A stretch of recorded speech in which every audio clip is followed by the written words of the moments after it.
Right guys, so today we're going to be making a tech house track in the style of Joshwa. He's been absolutely smashing it.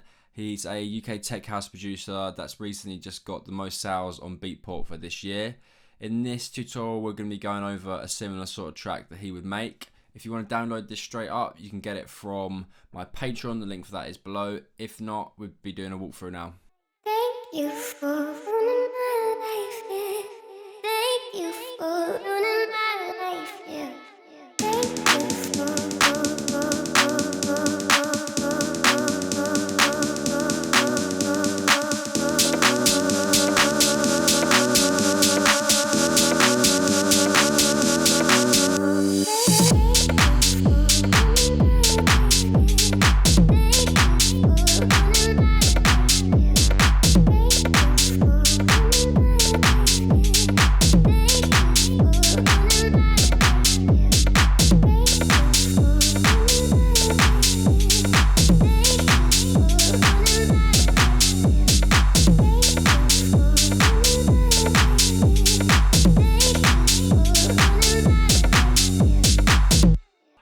First we've got the low end. This contains the kick and the bass, and together it sounds like this. Very thick, very punchy, and quite a lot going on. So together we've got this glue. This is just a glue compression, gluing the elements together. You can either use this or a drum bus, it doesn't really matter too much. We've then got this kick from the Production Hut Tech House pack, which you can get on my Patreon. Very thumpy kick, heavily processed, lots of distortion as you can hear. Sounds quite analog and very distorted. That's it, no processing. Then we've got the bass. The MIDI looks like this. So it starts in the root note of E up to B, F. It sounds quite similar to Love Generator, which is also Calvin Harris's track. Can't Do Without Your Love or something like that. But yeah, it's not. In terms of the patch, I've got a basic mini. This is a wavetable from the Moog Mini synth, and this is what it looks like, and it's basically just a WAV file of that, so copied into here. Sounds like this. Got this filter. Yeah, that's all that's happening. Got a bit of distortion, bit of EQ, boosting the top end. We then move to the compression. This is actually a side chain to the kick, just so that the kick can punch through a bit more. If I make this, see, it's more pumping.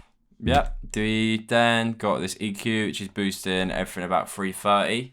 This is basically so it stands out more on bad monitors. So when I say bad monitors, I mean your iPhone speakers, your shitty laptop speakers, etc. This will boost around from about 330 to 200, around this range. If you boost the fuck out of that, then it's really gonna pop out on shitty speakers, which is what a lot of people listen to their music on. Then got this cut, taking out everything below 35 hertz. So yeah, it's just not really needed. There's a very subby frequencies. Then got the drums, sound together like this. Quite snappy. Being made snappy by this transient boost on this drum bus. I'm also boosting and overdriving the signal of all of it by 19%, and then crunching it, which is saturating the top end. This is also saturating without it, with it. This is making it quite harsh. You could lower that, but I settled for about 19. In terms of the first bit of drums, you've got this snare build. It's just a standard snare with a swing on it. So I got this swing, every note as well, every other note, sorry, is also dipping down, giving that effect. We've then got this decay, which starts low. So it's quite snappy at the start. And then by the end, quite a big, basically opens up the decay, causing more of the sounds to actually come through. So yeah, that's how you make a snare build. We've then got this percussion loop. This basically has a hat and a little bit of percussion. Yeah, in terms of processing, got nothing on that. We've then got this clap, layered with another clap on their own, not that powerful together. Filling out the mix nicely. We've then got two hats. Again, no processing.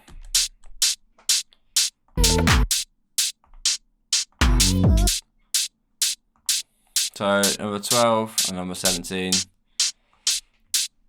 Again, same logic as the claps, layering them just to fill out more frequencies so it punches through the mix better. In the second half of the drop, we've then got this open hat, or a ride in this case, with a bit of reverb and sidechain to the kick. MIDI is this, just the same. You could obviously do this similar to the snare roll, but I haven't, so yeah. The next one is closed hat. Again, this just adds a bit of percussion. Subtle, but you can hear it. We then got this percussion hit. This was originally quite a bit more going on, look. But I didn't need all those extra hits, so I've just settled for that. We've then got the vocal. This is very similar to Joshwa, something he'd use. Yeah, so in terms of the build, just chop the first note and then chop, chop, chop, chop. I've then added this pan, so it starts the pan left. As you can hear it now going into the right headphone. I've got these two delays. So these are increasing, which is making it a bit, adding more tension. And yeah, sort of ear candy to the listener, and then gets a bit much here, and then luckily it stops, and then it goes straight back into the vocal, so it gives the listener some sort of relief. We've then got this reverb. This is on all of it, so it's just fairly short decay time, fairly low-ish wet, just to smoothen out the vocal a bit. Subtle.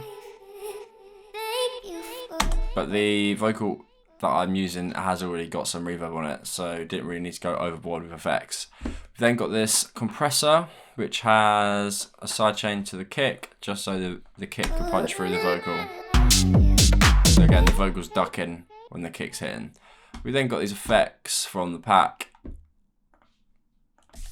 Sort of a riser within a scoop down. Yeah, pretty standard. This is a clap with a load of reverb on it. Yeah, that's it guys. Thank you very much for watching. If you got this far, I appreciate you, and see you on the next vid. Bye bye.